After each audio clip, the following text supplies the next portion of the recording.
Welcome back, everybody. Hey guys. I have swapped to reclining mode. Kirby. All right. Well, let's recline this time. Yeah.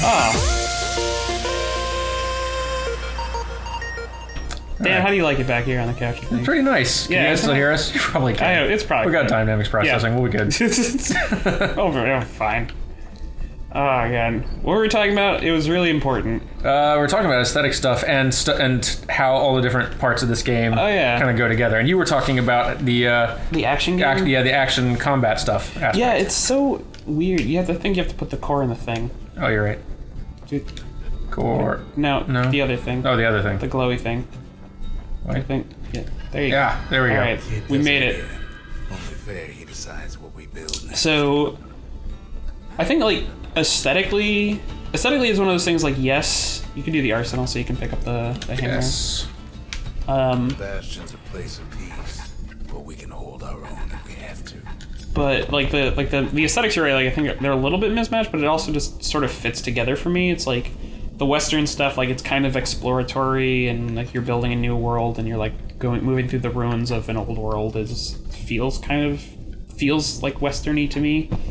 But I think that the action game as a whole is just it's not bad, but it's not like stand out like the narrative is. The narrative is just so good. It really is. Yeah. I think that's just sort of it's sort of like the worst. I want to say the worst child problem, but I don't think that's an apt description or or like a fair thing to say about anything. But it's like when you have like a bunch of things that are good, you tend to pick on the thing that is the worst, even if the thing that is the worst is not bad. It's by any still stretch. great. Yeah. Yeah. So. All right. Moving on. All right, here we go. Picked up traces of other cores. Oh, there's a little falling through the air, backflipping, pinwheeling animation. Right. Yeah. It was just like this screen is so like he's parachuting down onto the thing. Where should we go? Melting pot, sundown path. Do it up. Bam, we're going this way. Decision made. Yes. I'm gonna continue to recline. That's another decision made. This is great. We're just knocking him down. I'm gonna cough. I am too, actually. Okay. Decisions made. Pack's still kind of like destroyed you. I'm not sick anymore, but I just have that residual cough that never goes away. Yeah. So you've just got the lung now? The lung. Yeah. Oh, I love that.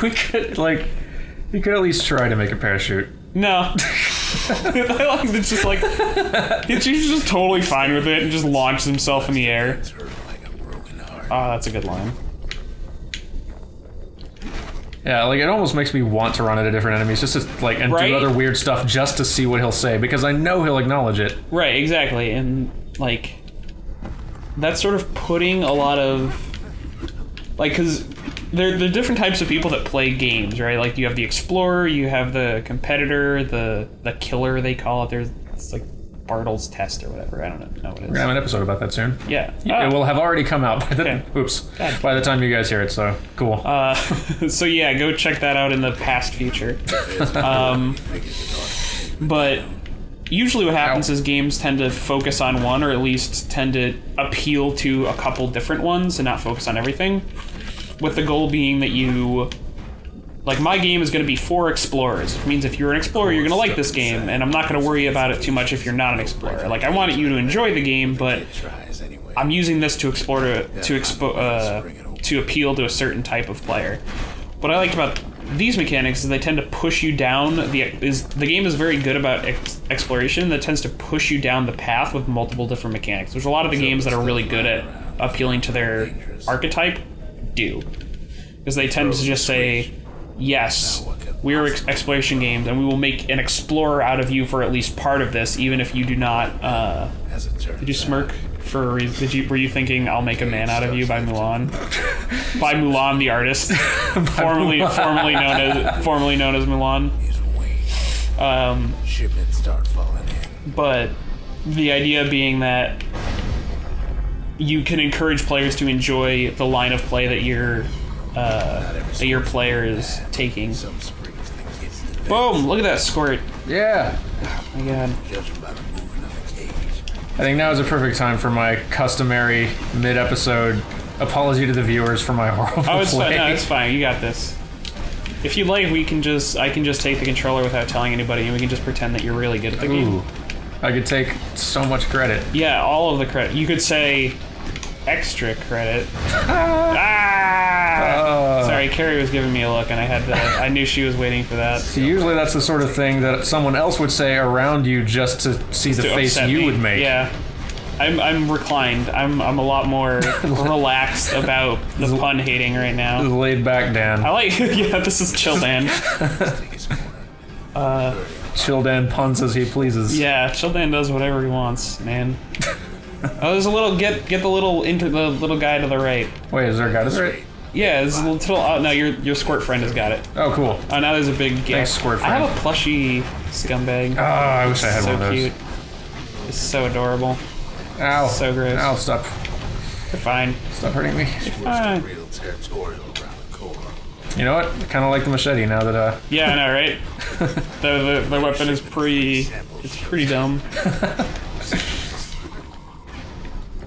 I can't remember what my other weapon that I eventually settled on liking a lot was. I do love how different they feel from one another. Yeah, like One thing's for sure. the way that the equipment system is set up, which we we'll talk about it later. Oh Jesus, explosions. Is that it encourages you to go down one path and sort of stick with it, but I mean it's not in the same way that a lot of other games do, in leaving you sort of in the lurch if you switch between different weapons. Like you can only upgrade your weapon, what is it, 3 times, I think. times or 5 times, yeah. So you sort of have the opportunity to switch without losing too much, but it's still, I think it still suffers from the problem of Moments left. like, so a lot of games what they'll do with their upgrade system is they encourage you, like they'll do a tech tree, right? And then you have to go down the tech tree, and then here's your payoff for adhering to the tech tree, which means that there's like, let's say that there's 3 paths on your tech tree, which is, pretty low. Like that's 67% of the things that you built that players are not incentivized to use, because if they switch to something else in the tech tree that they haven't invested their points in, they are super far behind the curve of where they should be, which makes designing your game's difficulty very difficult. If it's like, well, they could have level 9 on the fire tree, or they could have level 7 on the fire tree and level 2 on the ice tree, or whatever it is. Which makes games where you can sort of switch between them at will. Did you just explode? I think so. And all I saw was a kid disappear and an explosion. It was like, oh, well, adventure's over, I guess. I think it counted as winning, though. Okay, well, that's the important thing. Let's see if you're a charred corpse when you land on your face this time. There's not a lot of levity in this game, but, like, it does strike me the way he just face plants on landing every single time. Yeah. Is kind of weirdly slapstick comedy. Yeah. I never Just really looked at it like and that. if I don't move, Yeah, he just stays there. Yeah, it's good. Adventure over. But yeah, GG. Skydove one too many times, which for most people really is the first time. Yeah. Just skull injury after skull injury. The old world's finished, but the new world's just getting started. What do you gotta say, buddy? Ancient Folks spices. voyaged across the boundless sea to found Ceylondia. It was good living here for a while. Let's chat with our buddy. Yeah. Will he talk again? He'll just frown. Yeah, just, God. Look, he's so mad at you. I know what you're doing. Damn it. Damn it, dude. That's right, I already did that. Okay, I gotta build a new thing. The choices are endless. This one. Okay. Good call. A lot of things need fixing up in this world, and we can start right here. Oh, is this... Oh, interesting. So I'm just getting upgrade materials then? For... I think it gave you like 1 or 2. Oh, okay. I think. Oh, I see, I'm just buying upgrades. Okay. Yeah. Because you need... Screw crit chance. Yeah. Moving on. Crit chance. Old wood oil and that blade shines. Oh, like a still light. locked. Okay, can't get that Yeah. one. Well, you need... So the way it works is that each level has... You need to spend one of the material associated with the weapon to unlock the next level. Oh, okay.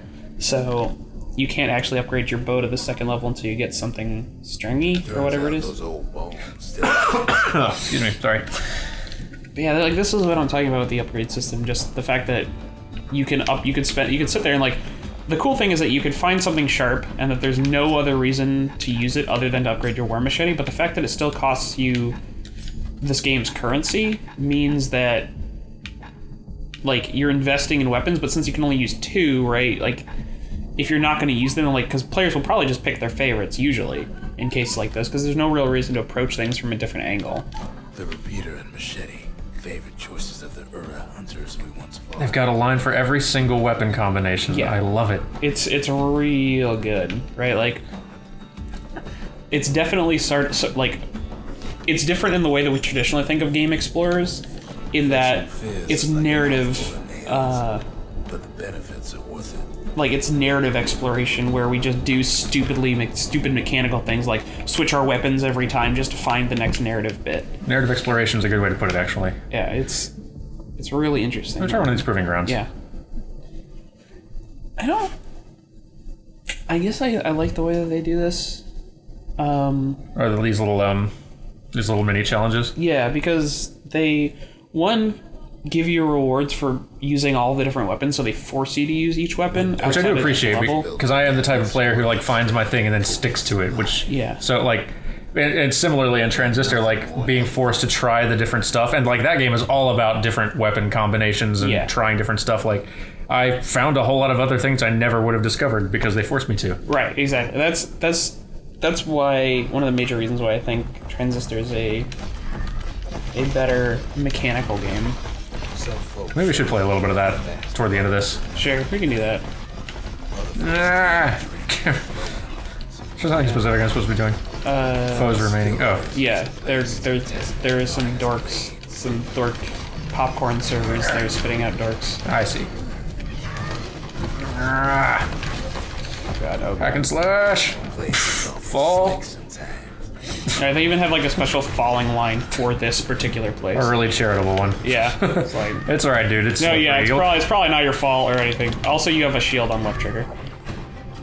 Probably should have told you That's that. right. Oh, I don't. Oh, you can't use it here. That's unfortunate. Yeah. Okay. Okay. I don't suppose I can hit these back. I can.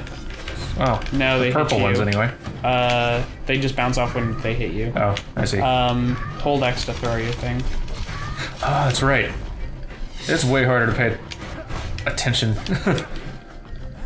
to on-screen prompts when you're trying to talk.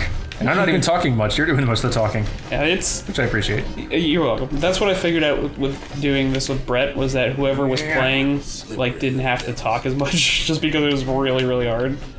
Yeah. Stop moving around. Yeah, it doesn't actually lead them. You die. You die. Yeah, there it is. Who's left? 2. There's 2 left. There's bottom behind you. Go down. Yeah. Get him. Yeah. You. Got him. And the other one. Third time's a charm. Yeah. Third prize. So the one thing I like about the way they set this up is the third prize, which is one you'll get every time, is always an upgrade material for that weapon. That's smart. Because you really can't get first prize in these without upgrading your weapons. So it gives you a reason to upgrade all of them, which is sorely needed because the main game doesn't really have anything. That's true. But I mean, it also gives you a reason to go to these the instant they unlock, because you know if it's just like one quick challenge, and then you'll at least get a way to quickly upgrade this weapon. Right. And then the second one is an upgrade material for a not that one weapon. Ooh. Which encourages you to go upgrade another one and try those out. And then the third one is always a spell associated with that weapon.